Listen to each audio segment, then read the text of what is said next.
now it is my extreme pleasure to introduce to you our morning's final keynote presentation. Hear our voices, learn our stories, listening to the youth. BYkids is a global movement that uses storytelling through film to inform, engage, and inspire action, with the belief that we can understand the world's challenges and how best to meet them through the personal stories of young people. Renowned filmmakers mentor these young people, like one of our next speakers, Michael Martin, in the art of filmmaking.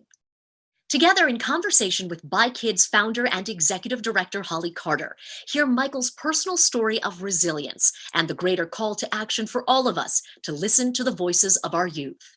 Please welcome Holly Carter and Michael Martin. Can you hear me?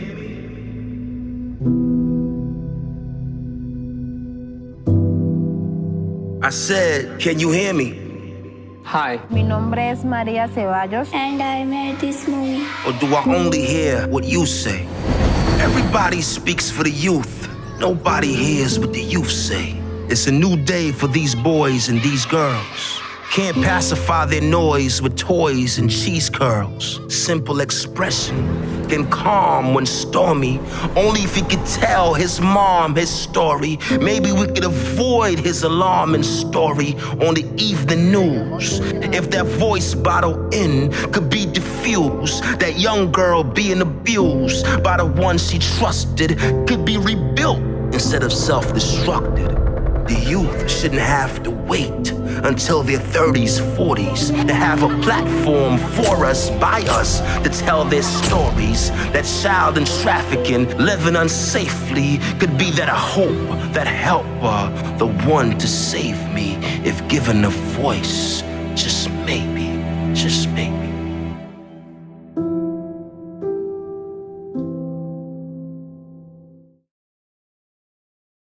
Thank you so much. We're so happy to be sharing our art with the PBWC audience today. We at BYkids make films as a starting point to understanding. We have 9 films you can view at our website. We have 4 new ones coming in early 2021 to public television. And we're here today to illustrate our formula, which is films plus conversation equals empathy. I'm proud to be here today with BYkids filmmaker Mike Martin. Mike, how are you and where are you? I'm good, and I'm in Manhattan as always. Yeah, I've been staying in the house mostly, you know, due to this radical time we have here. So yeah, and I think the last time we were together was at the Nashville Film Festival, where we premiered your film to a very lively, large audience that feels like a lifetime ago now. Yeah, we were supposed to get something else done, but you know, it happens. And tell us a little bit about what's been going on for you since the pandemic shut New York City down. Pretty much what's been going on for me, if it hasn't been like store runs, it's probably mostly getting up in the house, probably reading a little bit here and there, taking care of my daughter, because my girlfriend, she has a new job. She works at a sneaker outlet. So I'm literally stuck in the house most of the time. So I just be trying to get everything done, wash baby clothes, do dishes, clean the house. Yep, parenthood, right? Yes. So I would love to share with the audience the promo that we did about our work. So let's have a chance to share with everybody a short version of the amazing film that you made for BYkids. So to give context to Mike's story, here's a short clip from his self-directed documentary about his life growing up in Harlem. I am happy to share this with you. This is 19-year-old Mike from New York. I've been locked up, I've been shot, I got caught up in the wrong crowd. When he was 17, he was sentenced to 5 months at Rikers Island. Today, with camera in hand, he tells his story of juvenile justice reform. Sometimes that point of view can help the next person. Now, if you look at this young man, you would never think that he had went to jail. Look for I could tell you about my life on Films BYkids.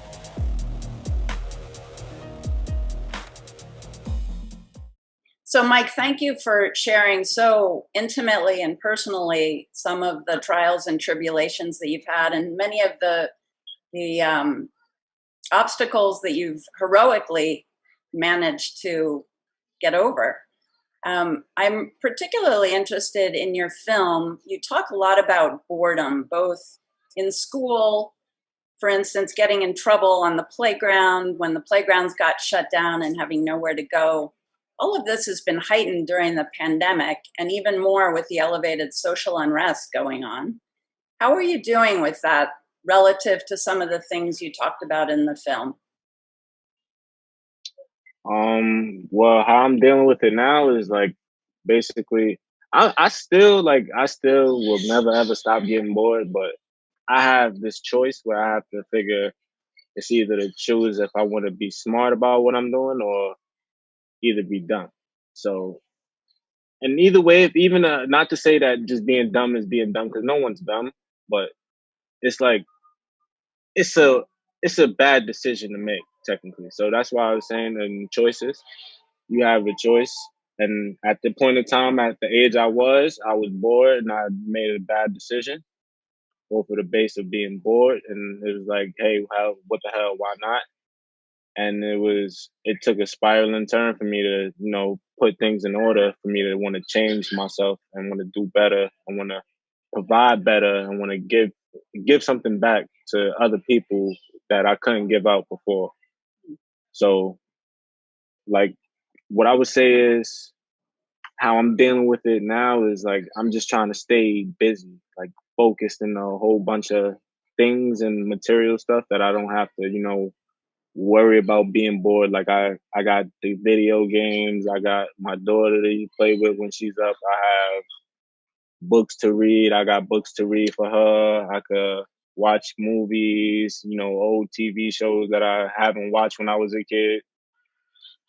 Uh, I've done probably like besides food shopping, actually scrolled down a baby list of food and looking for stuff for solid food for her to eat and like doing stuff, helping out around the house, maybe like going shopping here and there because my grandmother doesn't want to go. Well, she does. She wants to go out, but she doesn't want to go out because, the pandemic. So it's kind of hard to get her to go outside. She probably would want to go to the front of the building and nowhere else. Yeah. But I would say it's been peaceful, but it hasn't been peaceful in a way because there's so much going on out of the topic of like my home situation. There's like so much other stuff outside that's going on, but it's actually peaceful in my home setting because it's things to keep me moving and keep me energized and keep me focused and not being bored. That's so powerful. I think I'm remembering back to a conversation we had with a group at PBS when people said, "What do you think led to you going to Rikers?" And you were quiet for a long time thinking on the answer. And you ended up saying very pointedly, "I think it was when I got bored in high school."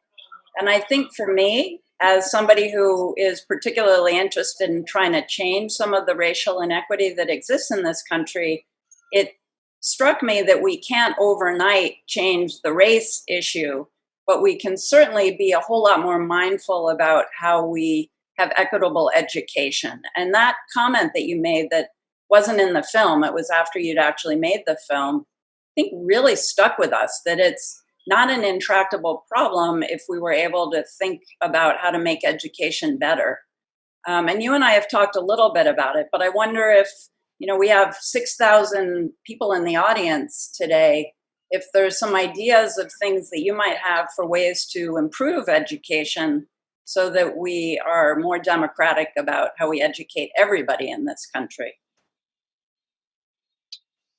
I would say like more like depending on the topic of the study. Like say for instance, because we wouldn't be doing chemistry in eighth grade, but it would be fun to do chemistry in eighth grade, seventh, sixth maybe. It would be fun to do stuff like that.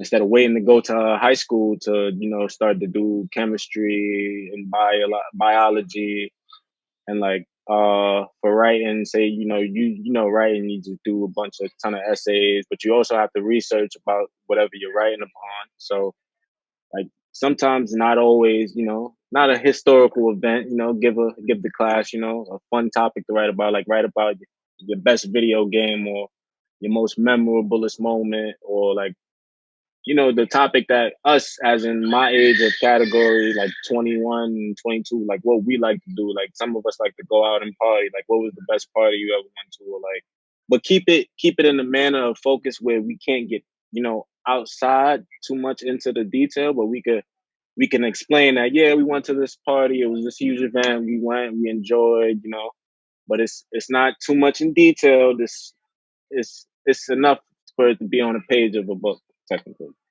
So like writing, science, math, it's fun ways to do math too. You can know, you could I mean, at the young age, you wouldn't, at my age, you wouldn't want to go out to go count chicken and, geese and goose and stuff. You wouldn't want to do that. But at a young age, it would be fun to go out and, let's say, count the chicken in the den, or count the cows, or, subtract how many cows will go here, and, stuff like that. Like actually let them see stuff and like take them out to see stuff. Because at a young age, like not being exposed to it, you won't really have the feeling of not knowing what it is. So when you get ready to actually get into it, it's kind of difficult, because it's like it was here this entire time and you knew nothing absolutely about it, and now it's like you lost basically. So I would say like just exposing them at a young age, like technically taking them out of the, like instead of doing more school, like take them out of school, but like to educational places, museums, like probably build like a educational environment, like where they have a basketball court, hair salon for the ladies that like to do hair and nails and stuff like that. Like it's a whole bunch of things that you could probably provide in that situation to let them actually have fun and the stuff that they're doing, instead of being bored in books and papers all day. So personal, practical, and experiential. That's what you got to do making the film, right? Yes. We should have our kids all make films. So tell me a little bit more. First, it was the pandemic, and then it was the Black Lives Matter movement that has really illuminated some cracks in our society. Tell me a little bit about what this whole time has taught you about your own resiliency. Well, right now, what it's taught me about myself is it's told me a lot, really. It's told me to be strong, and like it's teaching me the fact that we actually, like, because it's a lot of stuff going on, and it's like actually sad, but there is positive things going on too that people don't actually see, but people would rather see the negatives over the positive. But it's like it's a balance to it. It's not just more negative than positive, because there's positive things going on, but it's just not being talked about as much as the negative. So I would say What are some examples of that? Like just recently, like all of the death that we have recently, like it's like a tragic event for everyone, and like the people experiencing it. It's like it's hard for everybody, because it's not like it's not like just someone dying. Because to me, I see it like if someone dying, it's like I'm not gonna say I don't know the person. If someone's dying, if someone's like death, like I feel it too. Like we're all human beings. There's no way you cannot feel a death. Like so, it's like all of the deaths and all of the like the stuff just adding up on top of it, and it's like it's too much. Like I would say it's definitely told me to be strong in like some dark times, because right now we are kind of like we were in the dark time, but we still are kind of. But it's told me to be strong and like just try to like always try to embrace the change and like to show the change, because that's exactly what we are needing at this point in time right now. We all should remember that, Mike. You're a very wise soul. What would you say you want people to know most about your story? What I want people to know most is like definitely don't judge a book by its cover, but also take the fact and the liberty of sharing. Just like even if it's a bad topic, always like feel free to share, even if, because just getting it out and having a feel of you did some justice in sharing your story, and actually, you know, letting someone know, it's actually giving them the fact that, all right, he's done this, he's been there. You know, what can I do different? Or what can I do to get around not having to fall in that predicament or be in them shoes? What can I like possibly teach the next person how to go around this obstacle without having to, because you have to face certain obstacles, but it's certain obstacles you can definitely get around. I could say that because there's been plenty of times, you know, I've been in my emotion and I had to get around something, and it was like either I go through it the hard way, and I did, or I have to go around it because some obstacles are not the best obstacle to go through. Yeah, I hear you. Is there a question you'd like to ask me, Mike? One question I would like to ask you is, what made you choose to work with me? As in, like, coming to friends, like, even if they didn't say, you know, we provided you, like, what would you call me at that adolescent? What if we weren't, like, an adolescent at the time? And what if we didn't provide you this one? Like, what if we had a list of names and you just decided to pick a name off the list? Like, what Great made you question. wanted to choose me? You know, the universe delivered you. For the audience, our model is that we partner with a nonprofit. So we found Friends of the Island Academy. We talked to them about finding a youth who had been involved in the juvenile criminal justice system, which most of the people that are in the program have been. And you were choice number 1, 2, and 3 from the head of Friends. And I think the only challenge to getting to the start of making the film was whether they felt comfortable having what they were thinking of as press. So what was so different for this process was not that we were coming in to cover Friends or cover you. We were giving you authorship and giving you the camera to tell your own story. And that took a meeting to really explain how we work and how it was going to be your story and how you were going to be able to talk about Friends in whatever way you felt comfortable and take us into parts of your life as you felt comfortable. We certainly didn't want to get you in trouble on any front. But I remember we all met one day, the couple of other producers and the head of Friends and Messiah and you. And you'd already done a little bit of work with the International Center of Photography, and you did that beautiful portrait. And so it was clear that you had an eye for how to set things up, and you were so articulate. And I think at the end of it, you were just so open and honest that it was clear that, you know, they had chosen the right kid for us. And it's been an amazing ride. I'm curious. My favorite thing was having a Japanese dinner with you in Nashville with one of your 2 mentors, Chami Karasawa and Hollis Meminger. And we ordered Wagyu beef.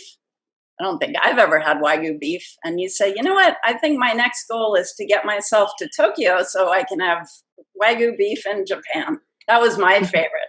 But we've had such a great opportunity to bring, you know, I feel like you're part of family. Now your grandma, you know, we've been at your baby shower. We've been at your 21st birthday. We watched your baby grow up a little bit. It's quite amazing. So it's been quite a journey, but I think we picked the right guy, and your film is incredible. I want to thank you so much for sharing your story today with the audience, Mike. Before we go, I want to close out our time with a few more highlights from your film, a couple of clips. I also want everybody to know that they can check out your full 27-minute documentary film in the on-demand library for the conference and also at BYkids.org. And I'd like to turn it over to the clips, but huge thanks for sharing today with me. It's a good thing to be here. I haven't seen y'all guys. We'll see you in a while. Good to see you in person soon. Yes. The storm, it was basically about struggle. Everybody goes through a point in time where everybody struggles. It's not one person in this world that got it easy. It was probably my first on-book job, but it was just fun though. And eventually I'm gonna keep building on to that. I'm gonna be able to buy what I need to buy. And there's so much stuff that I'm doing is positive. Why would I wanna do something that's gonna mess my stuff up? Everybody has something a message that they want to deliver inside of them. And their life story comes out in what it is that they love to do. But I want you to feel where I'm coming from, and hopefully you could probably relate to. What do you see that I don't see that I may not see in myself? I see hope. I see love. I see everything in you. I hope you can see it in yourself. You. Be you.